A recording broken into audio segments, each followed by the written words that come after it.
So there's a lot of young kids making a lot of money on TikTok, but I gotta believe that they don't totally understand how taxes work on the platform, because this is something that's gonna be totally new to them. I mean, their parents probably work a W-2 job their whole lives. They don't know what's up either. So in this video, I wanna break down everything you need to know about taxes on TikTok. This includes what you're gonna have to pay taxes on, how much, and then these sweet deductions that you're gonna be able to claim as a result of your doing business on TikTok. And while there weren't many perks to slaving away for 8 hours a day at a Dairy Queen grill and chill, one of the few was that I knew that come tax season, I could get away with TurboTax free edition. I'd get a couple $100 in my pocket and I would walk away after like 30 minutes of doing my taxes. That's not gonna be the case on TikTok. So if you wanna make money on TikTok, or you're already making money on TikTok and you want to avoid tax evasion, make sure to watch this video all the way through, because this stuff is not complicated. However, it is going to be very important that you understand it if you are going to be making money on TikTok, because if you don't pay your taxes, the IRS is going to be very upset with you and they are going to track you down and make sure you pay. So you're going to want to stay ahead of that and make sure that you don't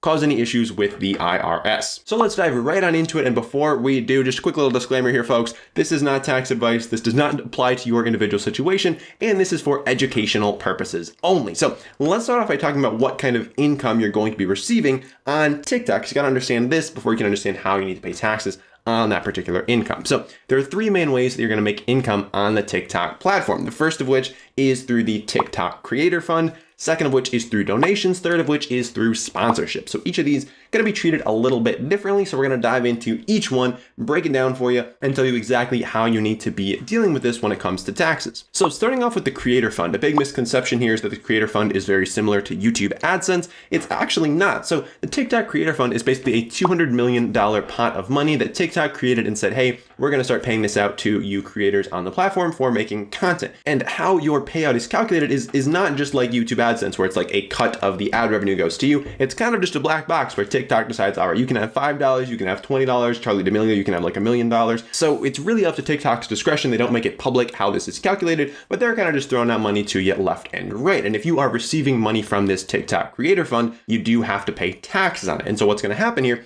is at the end of the year, TikTok is going to send you a 1099 form. And this is the form that all companies are going to send to their independent contractors. So same thing as if you were an Uber driver or a Lyft driver or Postmates or whatever, you get a 1099 form that basically reports, hey, this is how much income we paid to this person as an independent contractor. Because as a TikTok creator, you are not an employee of TikTok, you are an independent contractor on the platform. That means you don't get benefits, you don't get a retirement plan, but you do get some cold hard cash in your pocket that Uncle Sam is going to want a cut of. So with your Creator Fund, you're getting a 1099 at the end of the year with all of your income reported on it. Now, if you made under $600 from the Creator Fund, you're probably not going to get a 1099 form. However, you still have to legally report that income to the IRS. They still want to know about it and they still want taxes on it. But if you got under $600, you might not get one of those forms, because at that point, TikTok is not legally required to send you one. You are still legally required to pay taxes on that money though. So that's your Creator Fund, pretty straightforward. Next, we've got donations, which are honestly treated very similarly to Creator Fund money. And you might be a little bit confused because it's called donation. So you might think, oh, is this just a gift that someone's giving me that I don't have to pay taxes on? That's not the case. So even though it's called a donation, that's a little bit misleading, because you do still have to pay taxes on the TikTok donations that you receive, same as you would with the Creator Fund. So again, TikTok is sending you a 1099. It's going to have your donations on it as well, and you are going to be expected to pay income taxes on those. Again, if it's under $600, you might not get a 1099, but you still got to report that on your tax return. Now, when it comes to sponsorships, you're also looking at a 1099 situation, but there is additional stuff you got to keep in mind if they are sending you free product. So again, with the 1099, they're going to send you a 1099 if they pay you $600 or more. So it's a $500 sponsorship. They might not send you a 1099. They might, totally depends on their processes, but you still legally have to report that income to the IRS. The IRS wants to know about it, and so you should probably be reporting that income. Now, when it comes to free product, how this works is if you're receiving over $100 in free product from a company, you are legally required to report that as income as well. So say you're getting sponsored by Sony and they send you this nice camera that I'm recording this video on right now. That is going to be reported as income for you. The fair market value of the camera, you go on Amazon, you figure out how much it's worth. You are going to have to report that as income on your tax return as well. in addition to any money that they may have paid you. However, if it's under $100, the IRS is like, you know what, we don't really care that much. So if you're getting some free makeup that's worth less than $100 or whatever, then you don't have to report that as income on your tax return. But when it comes to the intricacies of taxes, you're probably going to want to talk to a tax specialist at some point just to make sure that you are reporting things correctly. Because if you're not, you could run into some serious issues. Because like I said, the IRS, they want to get paid. They're going to do whatever it takes to get paid. And if they find out that you did not pay them as much as they wanted you to pay them, that's when you're going to start to have some issues. So that's your income. But now let's talk deductions. Okay, this is the good stuff because this is where you can reduce the amount that you're going to owe in taxes. Income, that's increasing your amount. Deductions, that's what we're decreasing. This is the good stuff. Now, any business expense that you have that is both ordinary and necessary qualifies as a business expense that can be deducted. Now, as you can see, those are some pretty broad terms, okay? It's not very cut and dry. So this is where talking to a tax specialist comes into play because, I mean, a lot of things are pretty straightforward. You know, if you're making TikTok videos, you probably need a ring light, you probably need a decent camera, you probably need a microphone. But beyond that, it kind of is a bit of a gray area on what is both ordinary and necessary. But in general, this kind of scales with your business. So if you are a TikTok creator making, say, $1,000 a month on the platform, probably not going to be ordinary and necessary for you to fly first class, spend $5,000 on a plane ticket, because that's like half a year's worth of your income, okay? So really what you need to look at here is, are your expenses kind of proportionate to the actual business that you're doing? And that doesn't mean that you can't spend all of your money on deductions, but it does mean that you probably should not be living super lavishly and taking those deductions if you are just a very small creator that's just getting started. All right, now a really big misconception out there when it comes to taxes, especially on TikTok, is that deductions are free money. And they're absolutely not free money, okay? So if your tax professional tells you to go out there, spend all your money, get all those deductions because it's free money, that's incorrect, okay? You should probably find a different tax professional. Because what deductions basically are is they're deducting money from your income. And so this is not a dollar for dollar reduction in your taxes. So if you go out there and buy a $100 deduction, a $100 camera that gives you a $100 deduction, that is not $100 less in taxes that you're paying. That is $100 times your tax rate equals how much tax savings you are getting there. So if you buy a camera for $100, you're in the 25% tax bracket, you are essentially saving $25 on your taxes, not $100, $25. So really the way that I like to think about this is in terms of like a discount. So at the end of the year, say you've got $100 in income from your business, okay? Awesome, you did a great job. And you are deciding, okay, do I want to spend this $100 on a camera so that I don't have to pay any taxes on my earnings? Because if you make $100, you spend $100, you got $0 in net income. Net income is what you are taxed on. So you could say, hey, I want to take my $100, spend it on a camera, have $0 in income, pay $0 in taxes. Or you keep that $100 in your bank account, you're in a 25% tax bracket, and then you pay $25 to the IRS and you are left with $75 in your bank account. At the end of the year, free and clear, that is your money. So your option is buy the camera or keep the $75. So essentially, the camera costs you $75. You're getting a 25% discount on that camera if you chose to buy it. And so that's kind of how I like to think about deductions, okay? If that 25% discount kind of pushes you over the edge and you're like, okay, that's actually worth it to me now. Before at $100, I was like, I don't know if I actually want to buy this, but at $75, it makes sense. Then maybe it makes sense to take that deduction, buy that camera, etc. But if it doesn't, okay, don't just buy junk because you want to have a deduction. That's just silly, okay? If this $100 camera was just something you were never going to use, was just a total piece of junk, don't tell yourself you're saving money on it because it's a deduction. Tell yourself you're spending $75 on this piece of junk, because if a piece of junk goes from $100 to $75, it is still a piece of junk and you still probably should not buy it. So it's better to just keep the $75 in your bank account. You've got that money free and clear than to go out there and buy a piece of junk that you're not going to use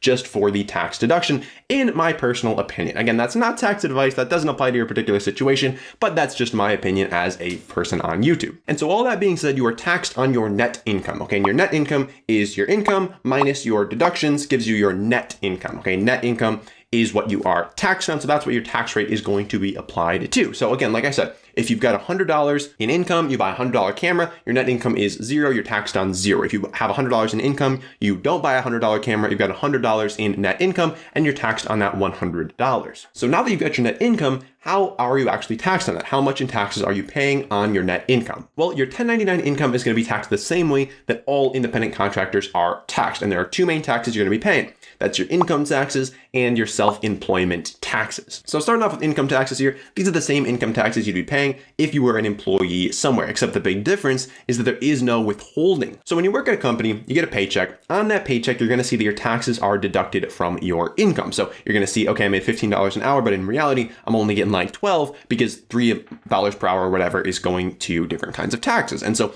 that happens so that when you file your taxes, you are not having to pay your entire tax bill at one point in time. Now, this is not the case when you are self-employed because no one is withholding your money for you. Your sponsors aren't withholding money. TikTok's not withholding money. You are the one that's receiving all of this cash at once, which is great. But at the same time, it means you're going to face a much larger tax bill because you haven't just been chipping away at it every single time you've gotten paid. So it's going to be in your best interest to kind of plan for this. Okay. And personally, what I do is every time I get money, I set 25% of it aside. What I actually do is I have a high yield savings account. So a savings account that pays me an above average rate of return.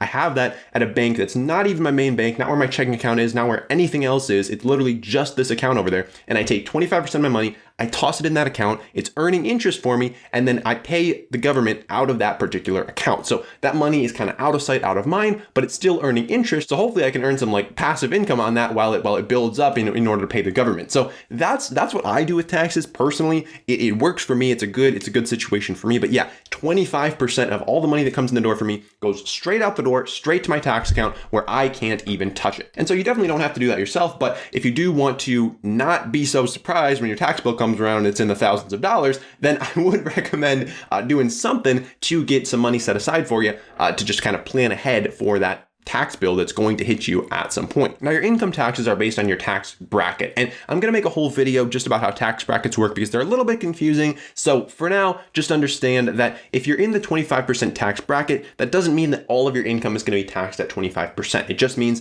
the top little bit of your income is going to be taxed at 25%. The rest of it is going to be taxed in these other buckets. But in general, as a self-employed person or as someone who works on TikTok, you're probably going to end up paying more in taxes than you expect. So it's best to just save more money than you think you're going to need to. And then when tax day comes, maybe you've got extra left over that you can just take and spend yourself. But it's always better to be over prepared for taxes than under prepared for taxes. Now, with your federal income taxes, you are probably going to have to pay them quarterly if you're making a decent amount of money on TikTok. And according to the government, if you're going to owe them over $1,000 in federal income taxes during the year, you are required to pay quarterly taxes, or you are going to face a penalty. Now, some people decide to just eat the penalty and only pay yearly. That is totally a decision that's up to you. I don't recommend you to do either one. I don't have a personal recommendation for you because I am not your tax advisor, but just know that if you're not paying your taxes quarterly and you owe over $1,000 in taxes for the year, then you are going to be assessed some penalties. And how do you know if you're going to owe over $1,000 more in a year? So if your net income on TikTok, so again, that's income minus deductions,